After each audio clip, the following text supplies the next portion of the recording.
Did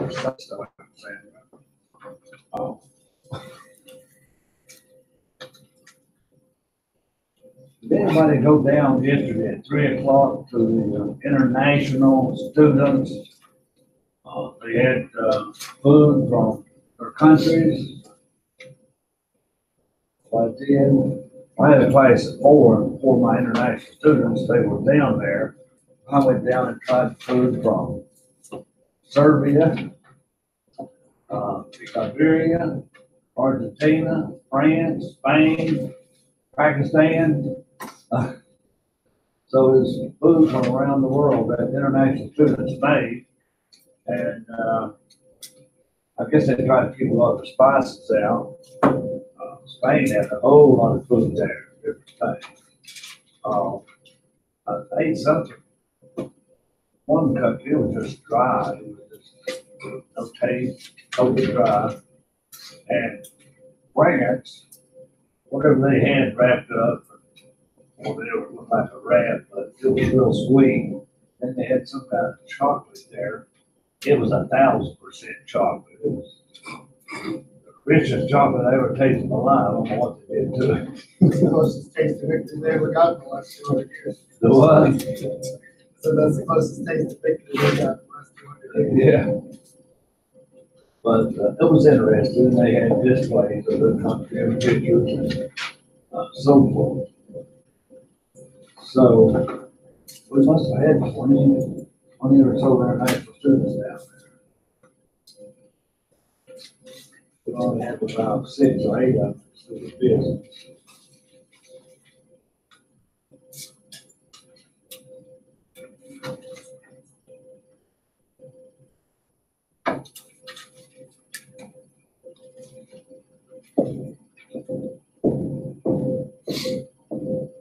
Will you tell us today what all of our testimony?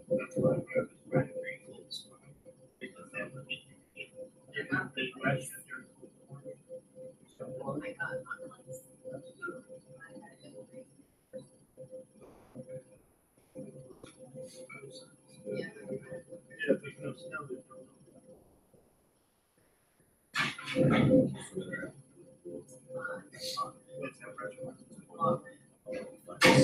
Oh, Yeah, they just wait for the later. Yeah, you know, when you're here, start again. Burn all your stuff. Russia. Anything, they know exactly.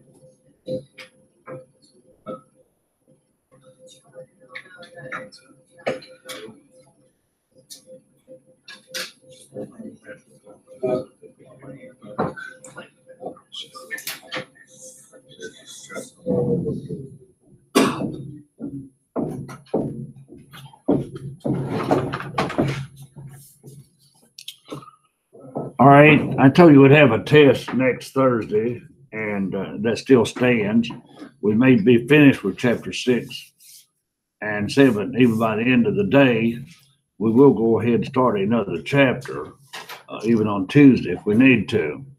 But I do have your test pretty much made up. Now, from chapter 6, you'll have entries for buyer and seller. You know that. And if there was a ratio in there, I think I put it on there. And you'll definitely need to know, even for multiple choice, how to do discounts and taxes, FOB shipping point and FOB destination. Okay. But Tuesday, I'll bring in the problems, copy of the test, and I'll tell you exactly what problems are on it. Okay. Now, from this chapter that we're looking at today, you know you're going to have a bunch of these inventory methods. Okay. You are going to have LIFO, FIFO, average on perpetual and periodic. I will provide any forms and any journal entry paper. Okay. So it'll be your third test and the last test. The exam really is a test, which I've told you before. So now, Cengage, how many of you have chapter 6 100% finished? Alexander, you do, don't you? Raise my hand. Huh? Yes, sir. I'll raise my hand. Okay. Fine, you do. Well, I did it till like 90. Okay.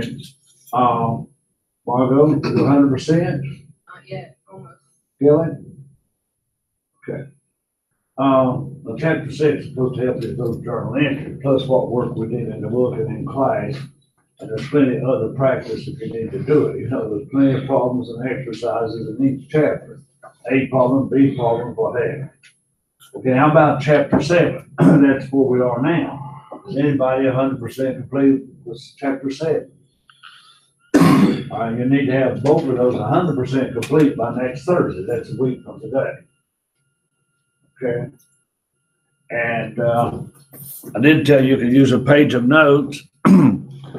Some of you get a lot on a page, okay? Some of you will write so small you'll have to bring your magnifying glass to see it, okay? Or font so small. Okay, that's where we are. We'll try to review a little bit Tuesday also if we need to.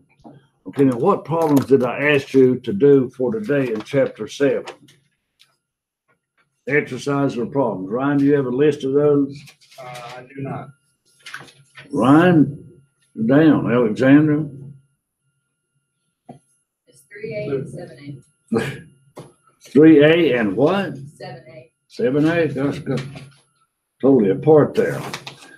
All right, and we were able to practice some things in class, and some were not.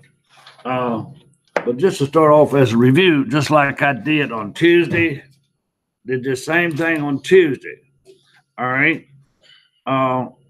Be careful on a test if I'm asking you for cost of goods sold or for inventory. So let me give you a real quick problem. You give me the answers.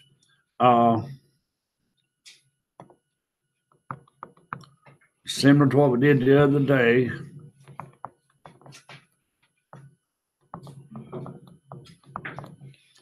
Purchase 1, purchase 2, purchase 3. Now, you know that beginning inventory plus purchases gives you merchandise available for sale. Minus ending inventory gives you cost of goods sold. That's appendix in chapter 6 under periodic. All right.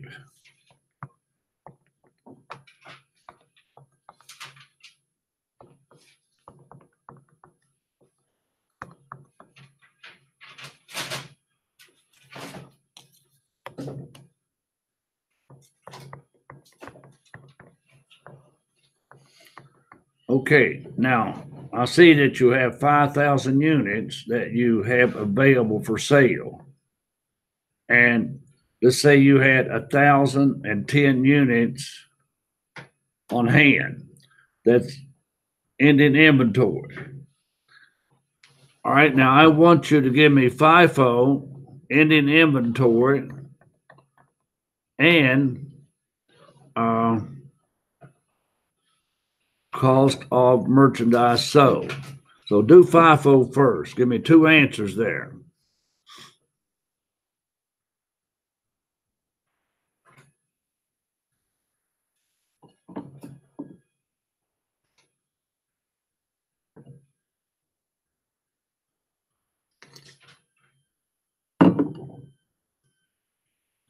If you're live streaming today at home, please follow with us. Do the same.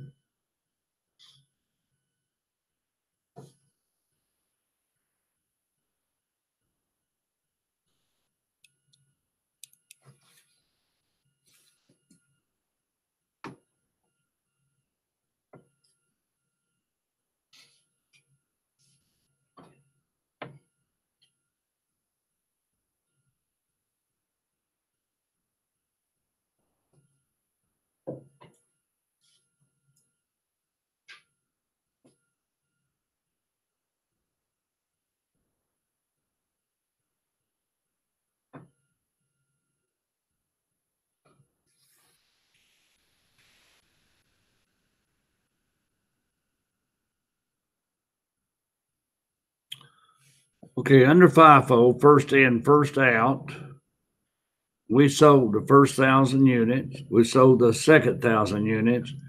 We sold 1,990, I suppose, of the purchase 2. All right. And we had 1,000 left at 13. and we had 10 out of this group times 12. All right, you would multiply that out and find your ending inventory. Okay, 13 times 1,000 is $13,000. And 12 times 10 is what, $120?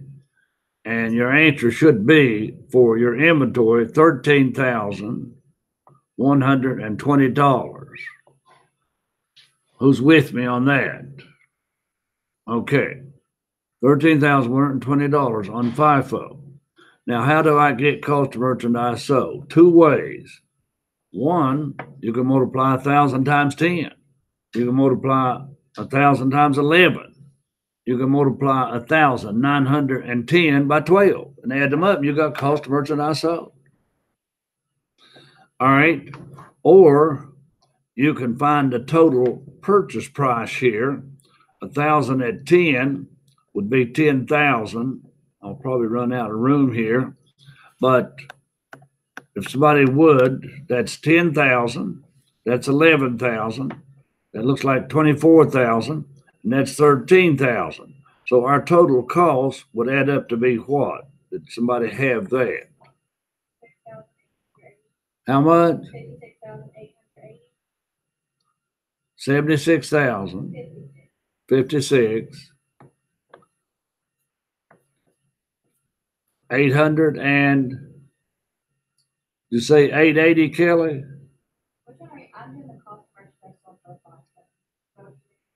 No, I just want these added up. This is 10,000. This is 11,000. That makes 21. This would be 24,000. That would make 45. And this would be 13,000. That would make 57, maybe? 58. All right.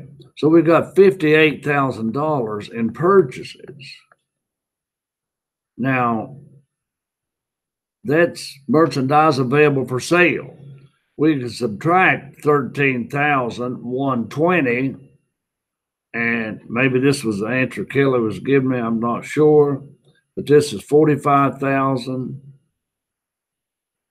No.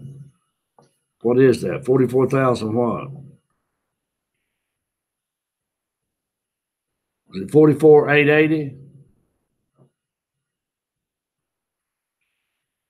Yeah. All right, now that's cost of your merchandise sold. Get your total merchandise available for sale, subtract your ending inventory, and you'll get the cost of merchandise sold. So be careful what it's asking for on the test, either in a multiple choice or a problem. All right, now let's do the same thing for LIFO. Two answers for LIFO.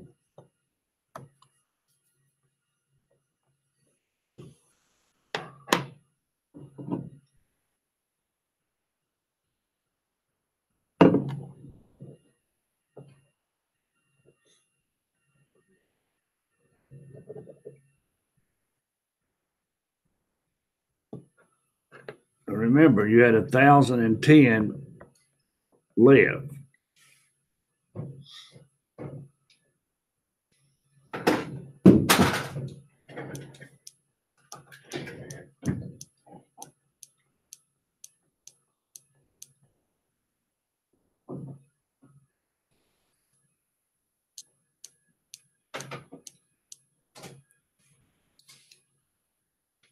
All right, you should have it. That should be 1,000 left at what? $10. All right, your first purchase, and 10 left at $11. Now, when you work that out, that should give you your inventory. Well, that would be what, 10,000? What's 11 times 10? 100 and? 10. All right, so that should be 10,000 and what, 110? Yes, sir. I can get that in there this morning. Okay, 10,110. and 10. All right, now that is your ending inventory value. But if you take that away from your merchandise available, then what is your cost of merchandise sold? $47,890.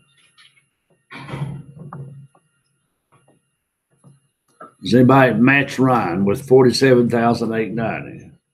I see a lot of heads agreeing. All right, now to get the average, this is all periodic.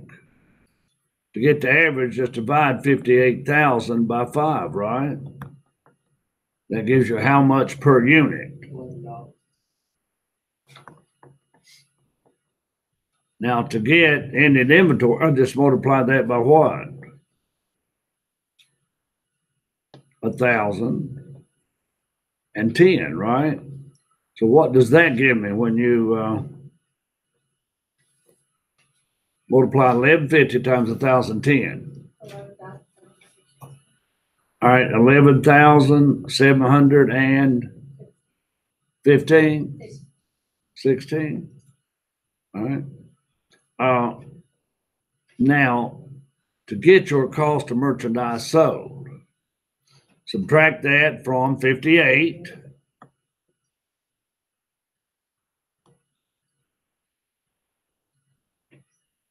$46,284.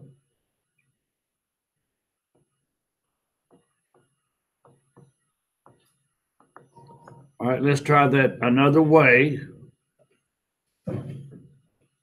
If we have 1,010 left, we sold how many? 990. All right, multiply 30. 39.90, you're right. Now multiply that by 1150 and see what you get. Multiply the units you sold by 1150. That will also give you your cost of goods sold. What does that give you? $46,284. Gives you the same thing, don't it? All right. Who is agreeing with 46,284? All right. Now that's periodic. Now perpetual, we can't illustrate it that easy. Now, those perpetual, like I said, I'll give you the card. Now let's go to your homework. And we will practice another perpetual today.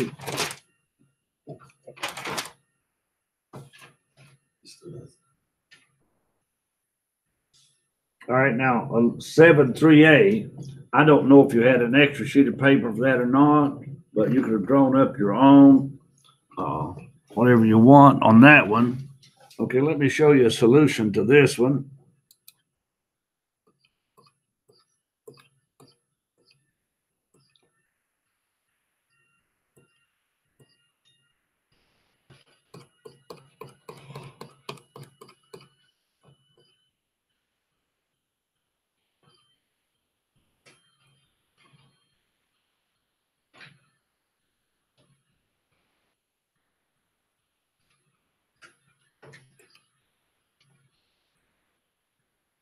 Now 7.1a, that looked like it was definitely perpetual.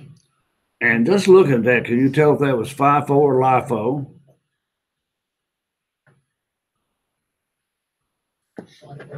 Which one? FIFO.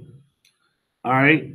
Now, after you purchased, you had 75 and you had 22.5. You had $75 and then 85. Now you're going to sell, it looks like 1,250, something like that.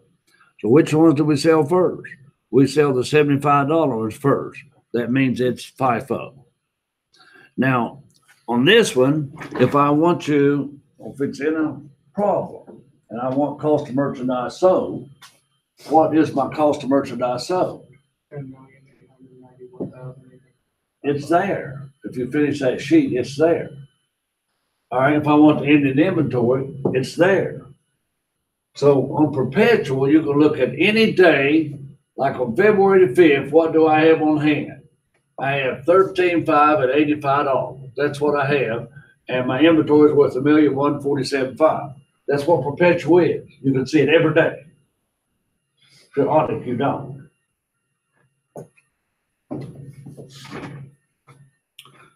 All right, now to the problem at hand. All right, look at that one. Is that one FIFO? Number 2, is that FIFO or LIFO? LIFO. Well, LIFO usually follows FIFO on these problems, so, but yeah, when you get down here, I want to sell 11,250 units. I sell them out of the 22.5 at $85. That still leaves me to 7,500. I may have this 7,500 left all the way to the end of the month. And we did, didn't we? These are really old units that we have on hand. Prices had went up to what? $89.50. And we still got some inventory that we're pricing at $75. All right, now number 3.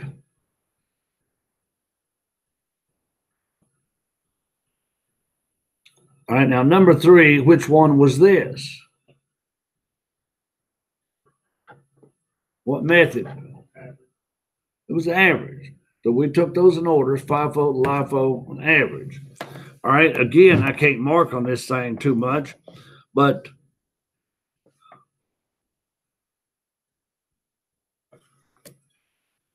my other solutions let me mark, but this one don't.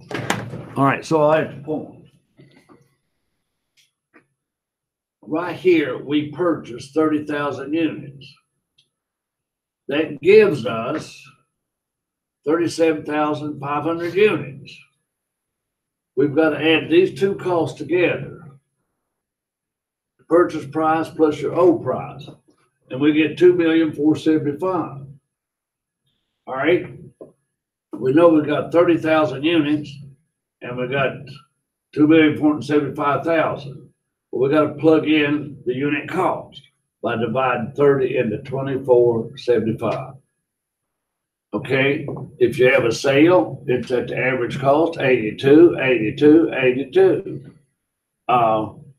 3 different dates we had sales. Nothing changes until you purchase more.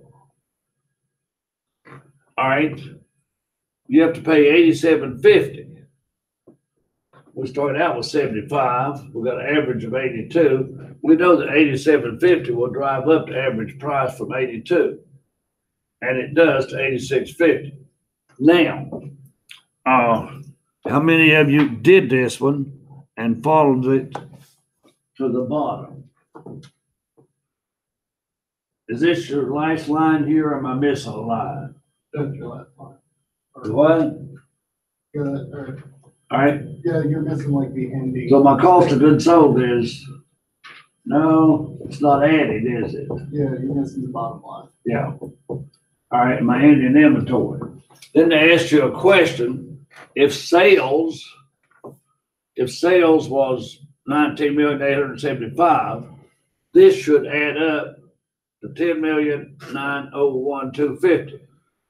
Cost of merchandise sold. And this gives you gross profit. We've even got words cut off over here, cost of merchandise sold and gross profit. You'll have to find your sales. And this looks like it is ending inventory. Is that correct? Now, were you able to, did yours match that one? I just did 7A. That was the one you said I was required. Which one? The one you said I was required for today was 7A. 3A. Okay, who did this one, number 3? Does it match, Kelly? No, we can have somewhat. We got a match. Okay. All right. We're going to go ahead and look at 7A first. And we're going to practice one of those. 7.6 was lower cost to market. 7A is the appendix, the retail method, and the gross profit method. All right. Did I have this one assigned? How many of you folks did 7? 7A. All right. Looks like Kelly and Alexander's the only 2 people got the memo. And the rest of you didn't. Okay, we're going to practice these today. But here, merchandise at cost, merchandise at retail. If you divide retail into cost, you get your cost percent of 62. Sales is at retail. We subtract from retail. We get ending inventory at retail. But on a tax return or anything, you don't put inventory at retail. You put inventory at cost. So we multiply by our cost percent of 62. And of course, 62% of 780 is 483.6. Now that's the retail method. Now the gross profit method is in the same problem. Okay. And for gross profit, we give you a gross profit percent. Take your merchandise inventory plus net purchase, merchandise available for sale. Now we sold 15,800,000. Now, right here, somebody multiply 15,800,000 by decimal 72. 15,800,000 by decimal 72. 11.376. How much? Don't say. By decimal, 0.72, right? Yeah. Oh, wait a minute. 62. Sorry, 62. Multiply 15,800,000 by decimal 62. 9,796,000. All right. Now, what I did here, you multiplied by 38 and subtracted. I cut out a step by multiplying this straight by the difference, which is the cost of decimal 62. That gives you 97.96. And that means your estimated ending inventory is 584. Now, that's what you're supposed to have. But if you go out and count only 369, you've got a loss due to theft or damage of 214,250. All right. Let's go back and look at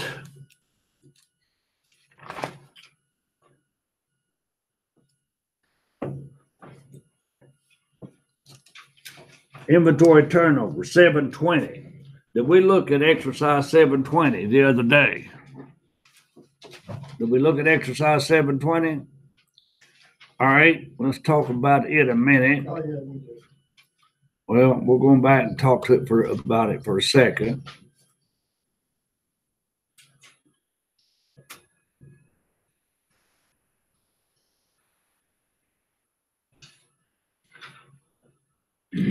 Now you can have this little formula written down.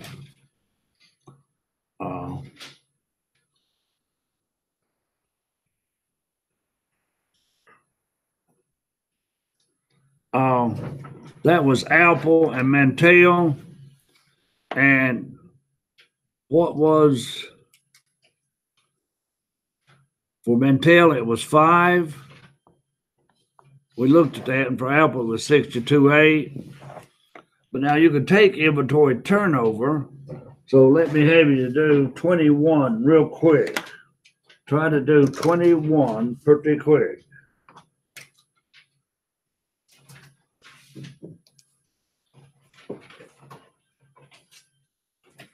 Do A and B.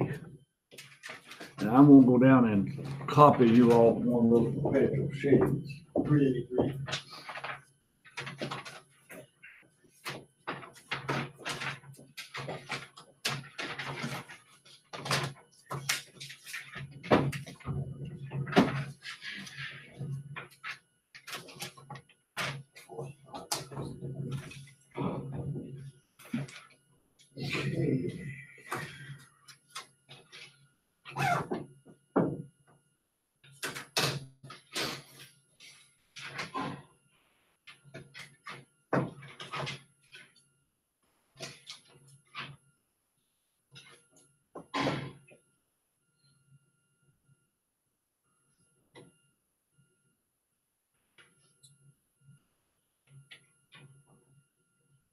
See, I'm in Kroger, that's better.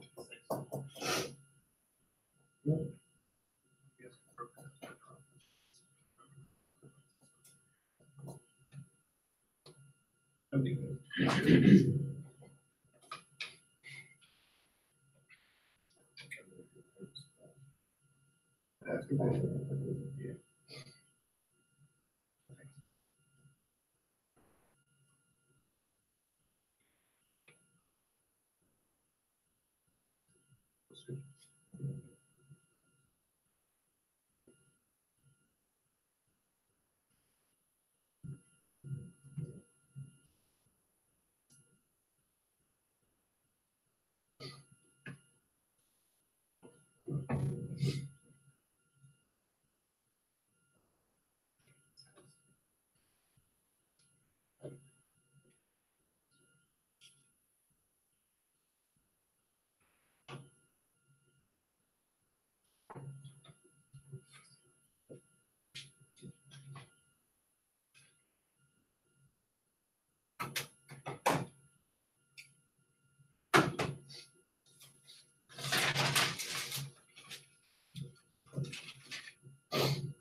Yeah.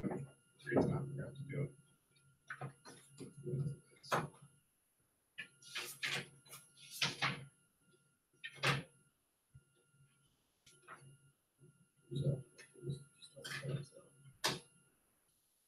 I was trying to calculate shear and bending moments for the steel.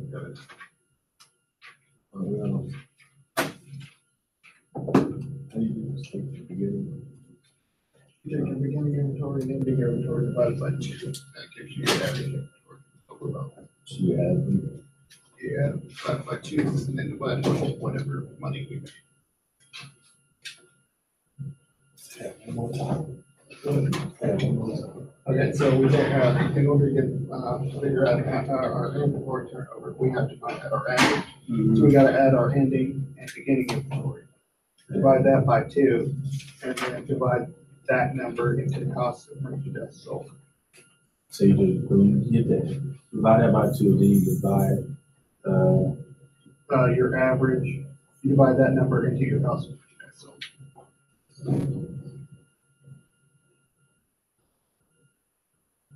So Kroger ends up becoming like 15 something.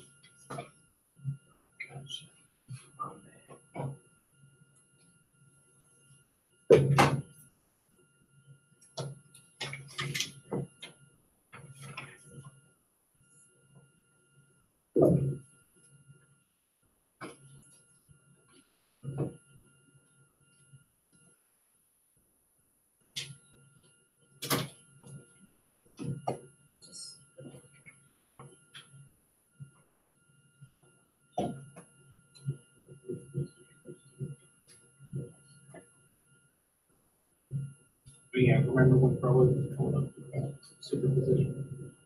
well, You're like 1.55, 2, 1.555, something. What do you think that? It's like, in like 1.6, 1.66 divided by 2. I'll just get 23 360 divided by 2. 300.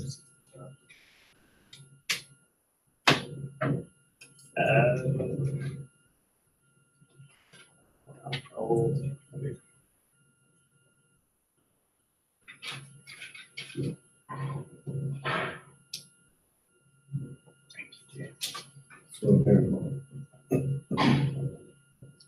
So when I divide that by 2, I just divide it by that. I divide that 5,669 by 8. About 85. Gotcha. Okay. Take a couple of these out and pass them around.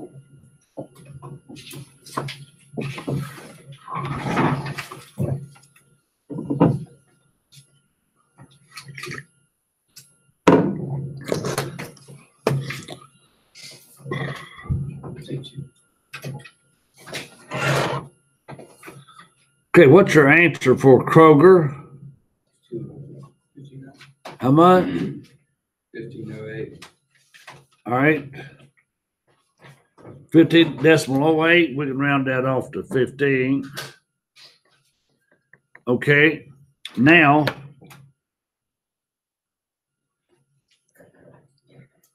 they turn those over 15 times a year. If you divide that into 365, how much? 4 days, 24, 22. Or did we have another company on number 21? All right, what was their turnover? 16.5. Then we had Whole Foods. How much was that? Now,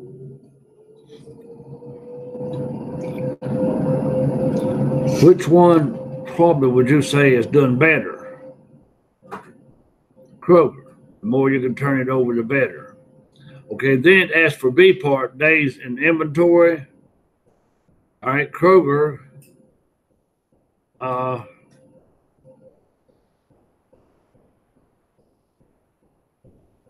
What did Kroger do here? What did they get? 24.2 days? All right. They did this a longer way around. So let's see if we can take Kroger of 15, divide 15 into 365 and tell me what you get. 15 into 365.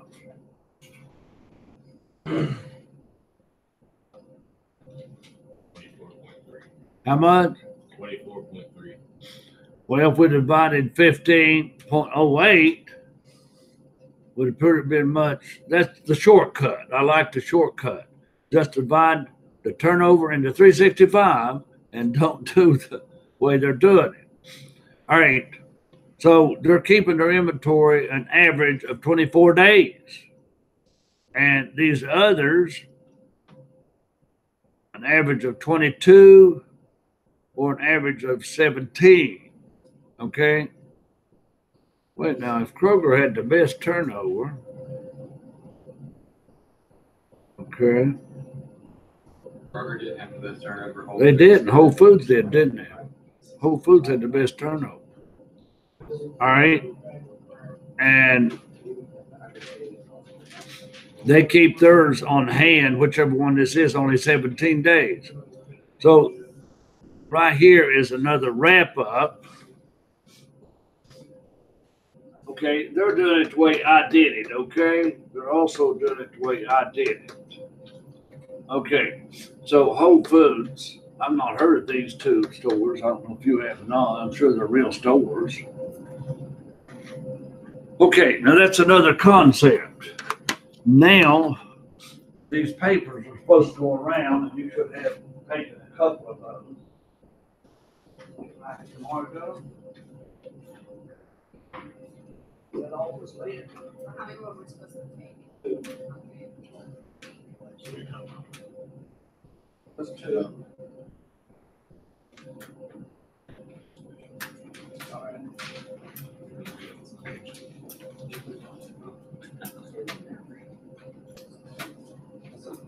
Okay, we've got to practice that average. And once we practice that average, we're forever going to leave it, okay? So let me go back to something we have not done.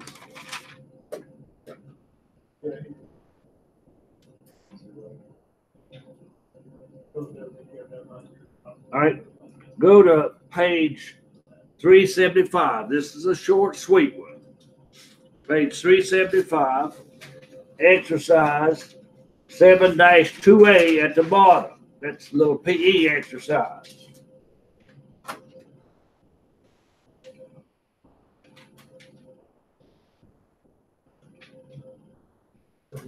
All right.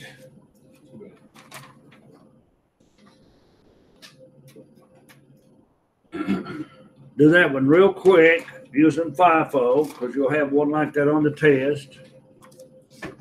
If you get that one finished in time, I want you to do 4A on average. So let's do 2A and 4A, help one another, whatever you need to do. You at home should be practicing the same thing. This is, what's that, Ronnie? 648. 6'4", is that the bonus? Hang on to it.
We'll be covering those emails.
Like 20 minutes.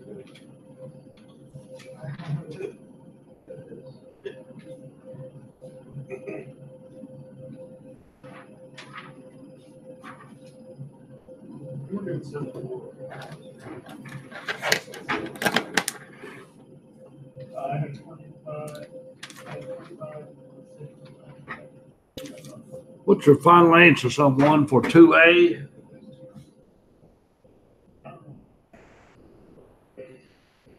Have 2A?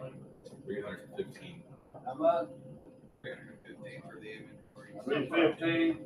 And then for the sales, it's 2,725. Okay. Have to do a cost of merchandise sub. And this doesn't show it on the card, okay?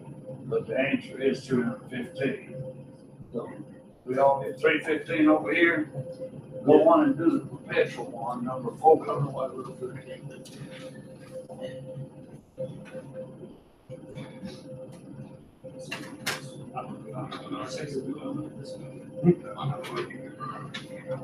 Sure. Using the Okay, so we start out with 100 units at $400. So we can.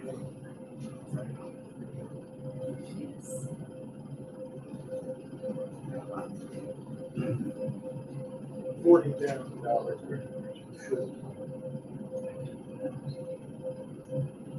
So then we sell 70. So it'd be 12,000.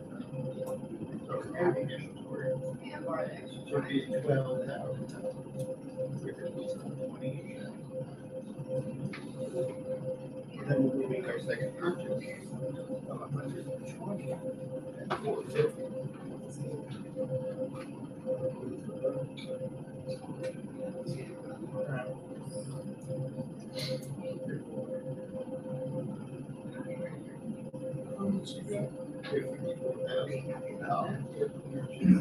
So we add that together with our other merchandise. Yeah. Well, Next month. 60,000 Yes. and 150 units. So our inventory cost is $440.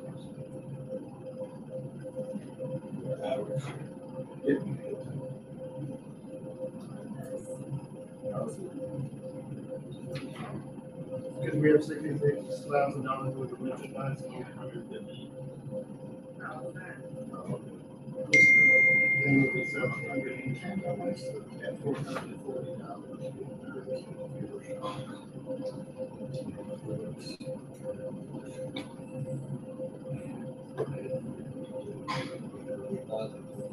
48,400.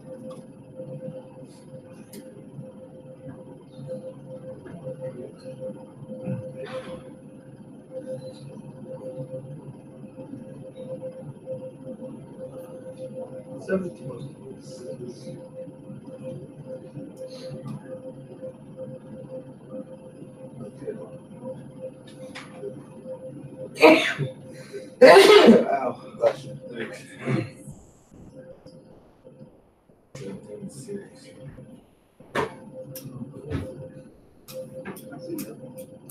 Yeah. 40 units.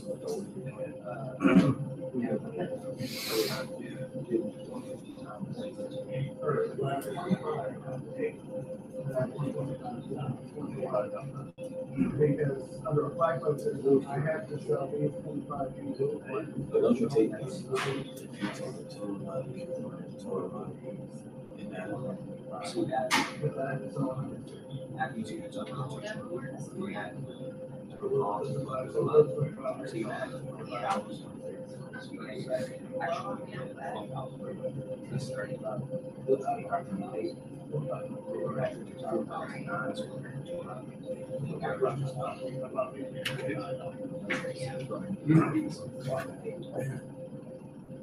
Okay, perpetual, it's a little short one.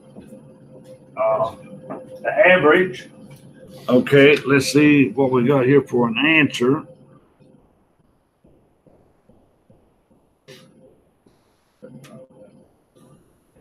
All right, once you went through that sheet, all right, you should have had what, $66,000? Is that what you got? Yes. All right, you only had to take an average one time, didn't you? Yes. But just keep that in mind.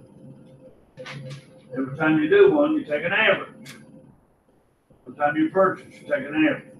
You've got an extra sheet there if you need to practice a harder problem or practice a like a 3B problem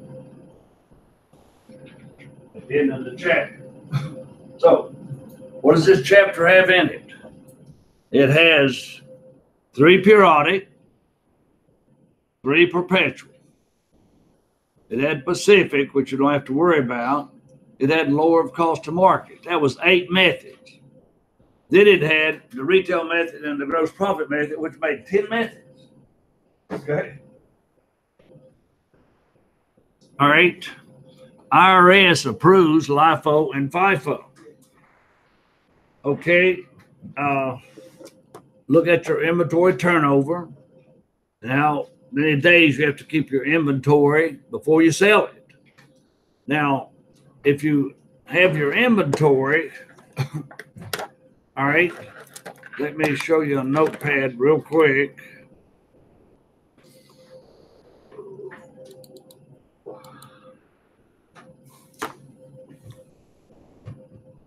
All right, one of the problems we did, you turn your inventory over at what, every 22 days? All right, now you had to keep that inventory 22 days.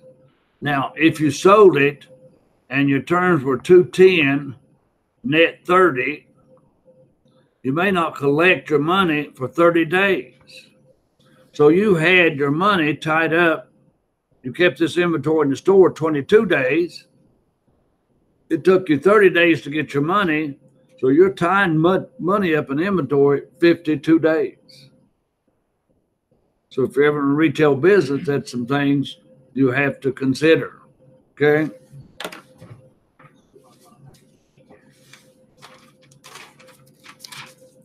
All right.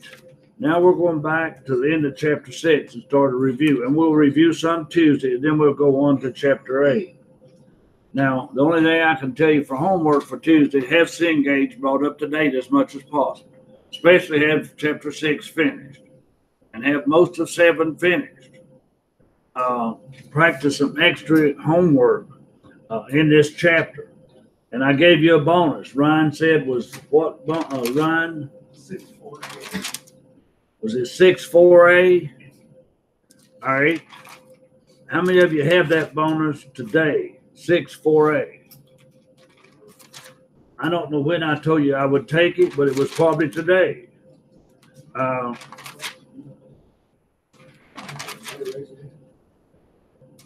So let's look at 6-4A, folks, on page 332, just a way of review.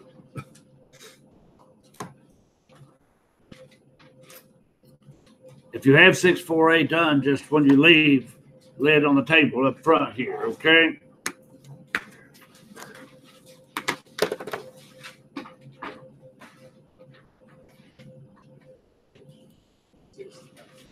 Okay, without bringing anything up here, 6-4A, we practice 6-5A, the income statement, but I may not give you the income statement on the test. I'll let you know. Most likely I will not. So we won't have to do a multi-step. No, probably not on the test.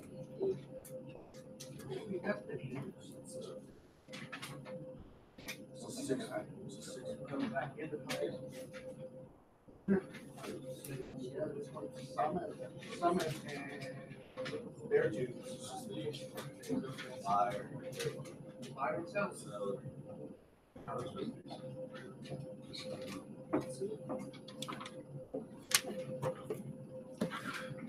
See, I don't know how they'll do this. Who's your advisor? Okay.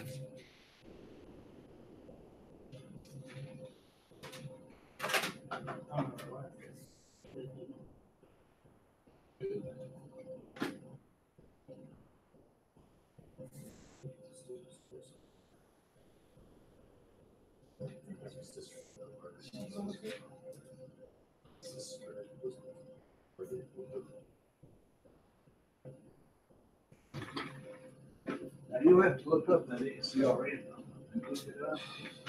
Okay. But you know what to get you up on.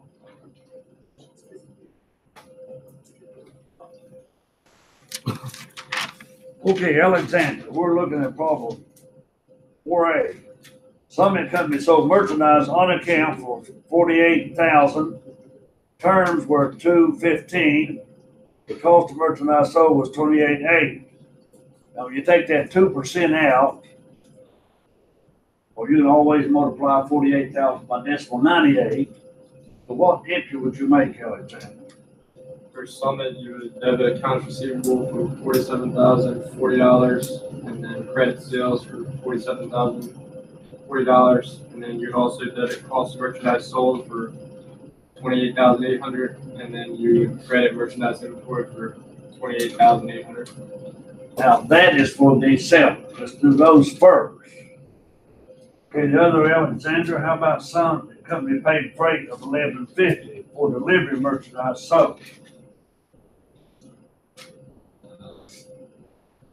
Okay, now first off, it's FOB what? Well, it tells you right there on April 1st, it's FOB what? Destination. All right, now who pays the freight if it's FOB destination? The seller. So Alexander, what would you debit? The seller. I mean, say. Debit delivery expense for $11.50. You'd credit cash for $11.50. So be careful with that. You debit delivery expense. It's the seller's expense. Some companies sold merchandise on account for $66,000. Well, again, that's net 45. Here you would debit accounts receivable and credit sales for 66, and you would debit cost of merchandise sold and credit merchandise inventory for 40. So number 1 and 5 are repeat entries. And now that one says shipping point. All right. Now, Virtu Company paid freight of $2,300 on August 5th purchase from Summit. Is there an entry on the seller's books? There'd not be an entry, would there? Okay. We're going down to Summit Company on the 15th. We sold merchandise on account. 58.7.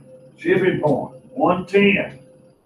Summit Company paid the freight of $16.75. Was added to the invoice.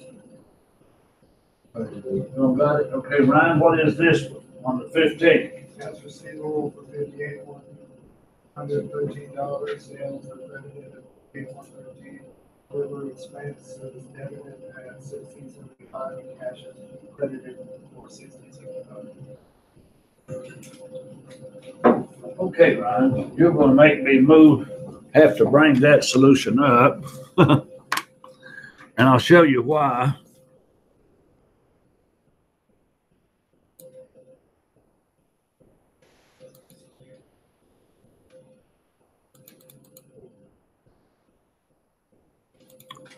Hopefully all of you will look at that problem.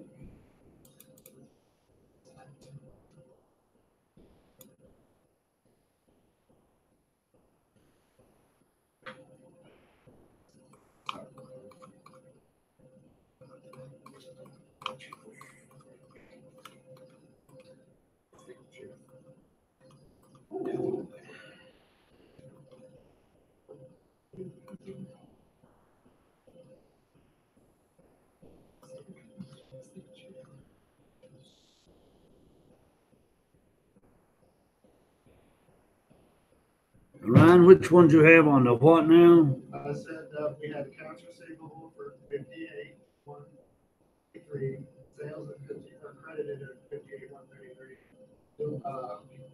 There's some delivery expense, it's accounts receivable. All right. Why is it accounts receivable? That's why I had to bring up the solution, because Ryan mentioned delivery expense. It is shipping point.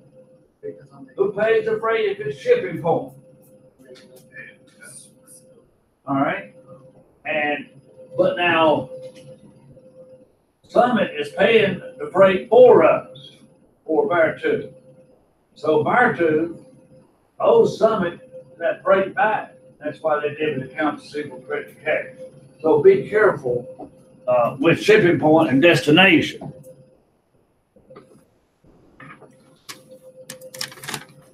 All right. On the 16th, do you have that entry?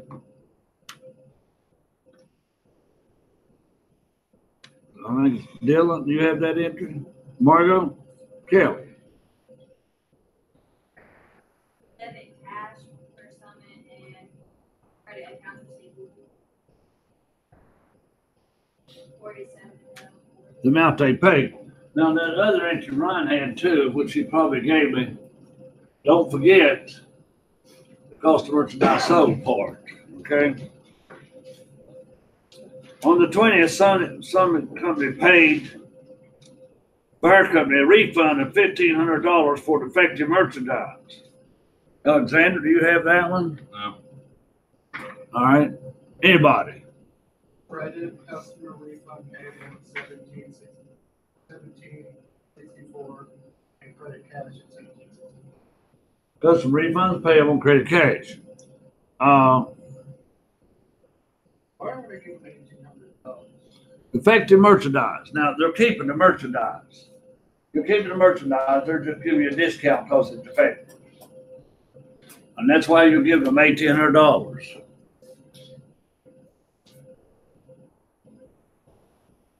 And then we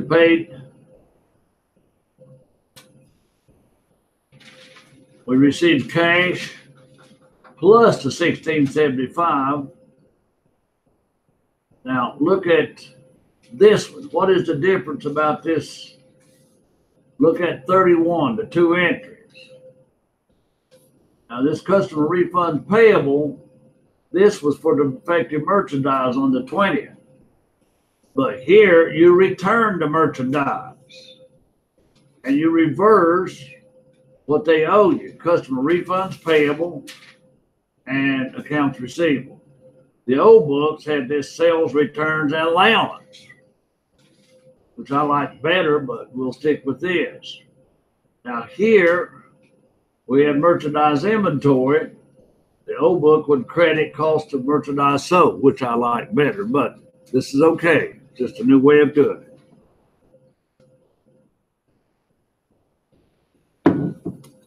Know the seller, folks. All right, now the buyer. Take a big look at those. You buy inventory. You buy inventory. You buy inventory. You buy inventory. All right. Whether it's for cash, whether it's credit card, whatever. Whether it's cash or whether it's on account. All right. You pay first. Debit accounts payable, credit cash. Here you receive cash. You write down your inventory for that defective merchandise. And here you pay off a bill. Now here you set back merchandise and you credit merchandise inventory. The purchase entries are much easier than the selling entries. All right. You will have both of those on the test, so that's why it took a minute to go over. Okay. What do you think? The what? What are you saying will be on the test? This type problem. If you didn't work this one, please work one like it. Okay, you're dismissed for the day. No extra homework. Just bring everything up to date and study. Yeah. I asked you when you leave to lay it on the front table. If you've got it.